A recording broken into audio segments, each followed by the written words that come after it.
Go to Vectary, log in, go to drafts and create a new project.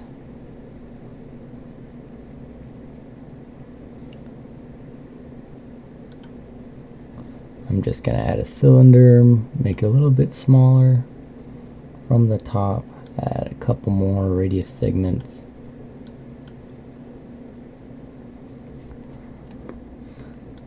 You can press tab to change your orthographic view, just like if you're looking at a die.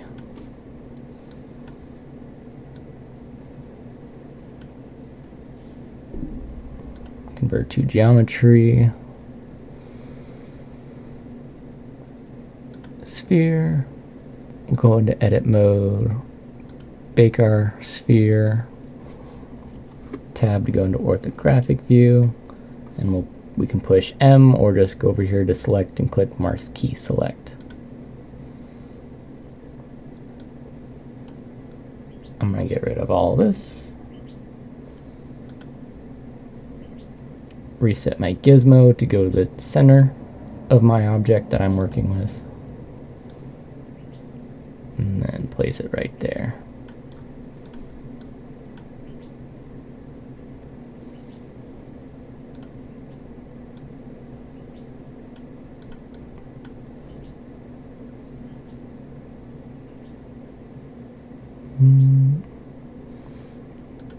With my platform all made, I think I can go and add an object. How about a squirrel?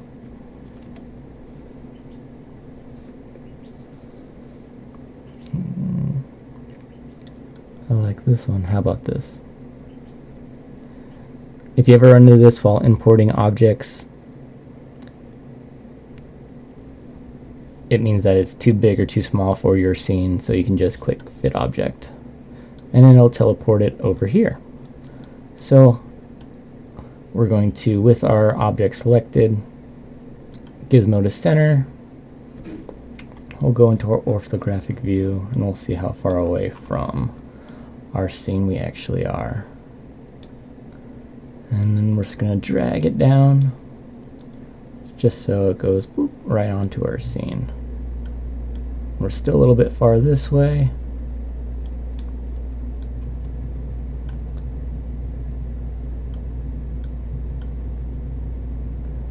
And then on the object tab, we will go over here and fit to view. So now we have a nice polygon squirrel to add to our scene.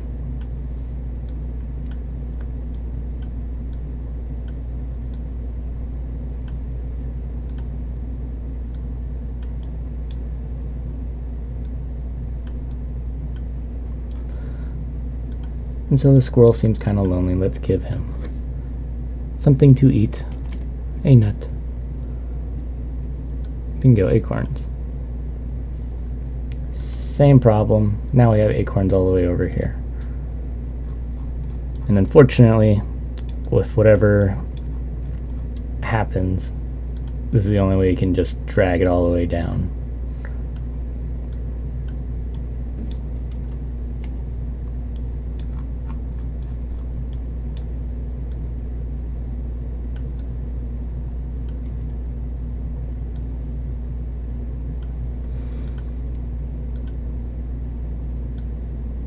Alright, so now we're kind of floating directly above our scene. And now we'll just scale these nuts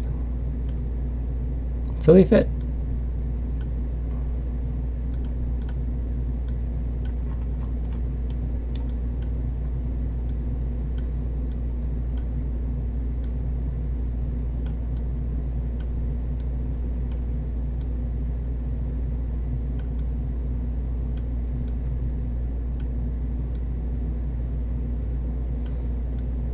I actually like how they fit better on the sphere when they're flipped upside down, so I'll leave them like that. And just click on a global gizmo just so I can have it facing upright so I don't have to mess with everything upside down. We'll add some grass to the scene. and scale that a little bit down.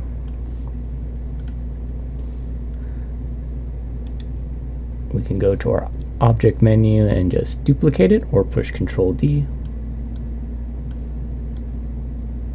and just reorient grass.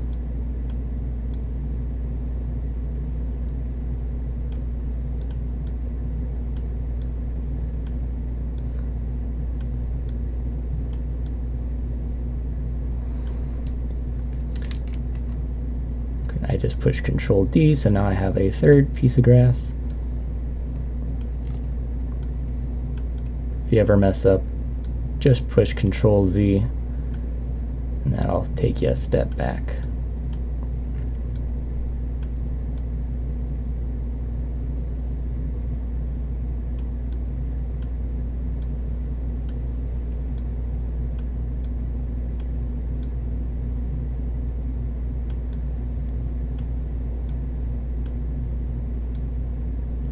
And I'm trying to clip it just through the little mound that we have, just so we don't have any floating objects.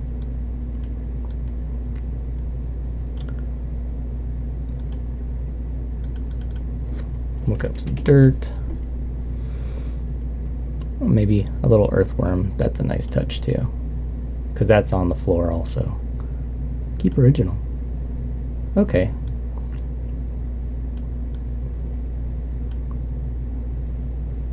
I guess if you keep original, that totally doesn't mess up the scene. Good to know. But I'm looking for a material. Let's get a brown material. We got a lot of wood.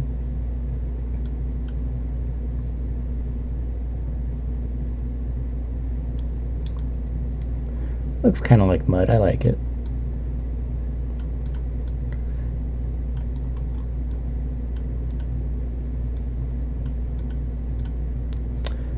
And then we'll add material to our platform holding our mud and our squirrel and our grass and our nuts.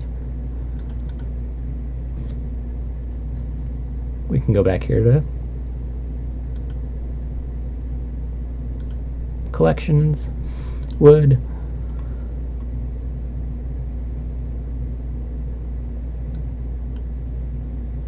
I like the way this one's looking.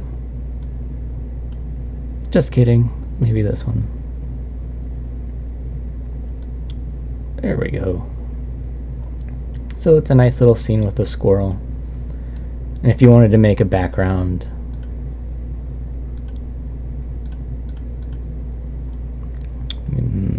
maybe we can browse for backgrounds.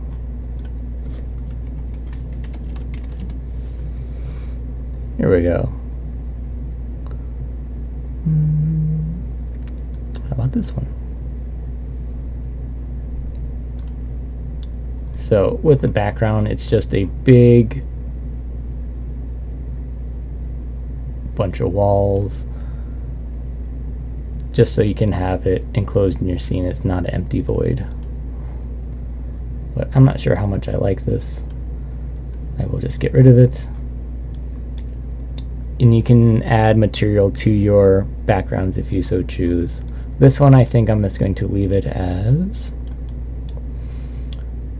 and add an environment. So with environments, you'll be in your libraries tab and you'll come down here to environments, and then you can click on a lighting that suits your scene,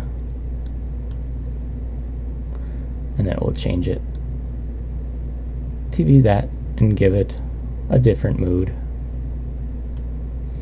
Maybe something brighter will work better for my scene.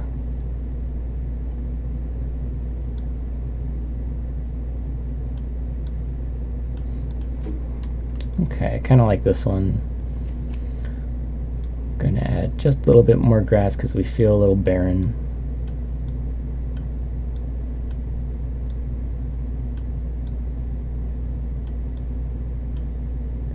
Just behind the squirrel. And if you have the time, you can also just, you don't have to have a little figurine type platform to have things on. You can have a giant background full of grass, you can have trees, you can have whatever you want. Sky's the limit. So I kind of like this angle, but I'm not seeing my worm, so I am just going to swing my worm over here and just flip it around.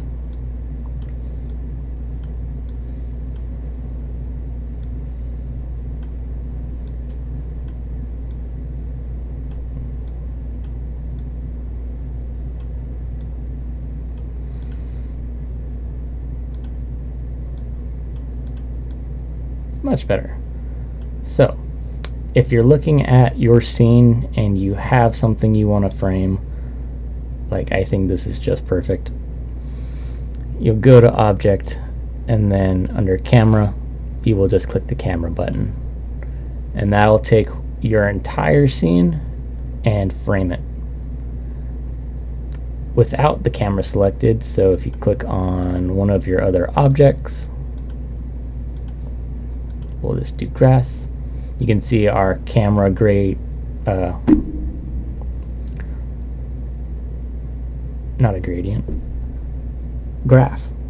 The graph went away. And if you turn the camera, you can see a blue beam jettisoning from your scene, and that's where our camera is.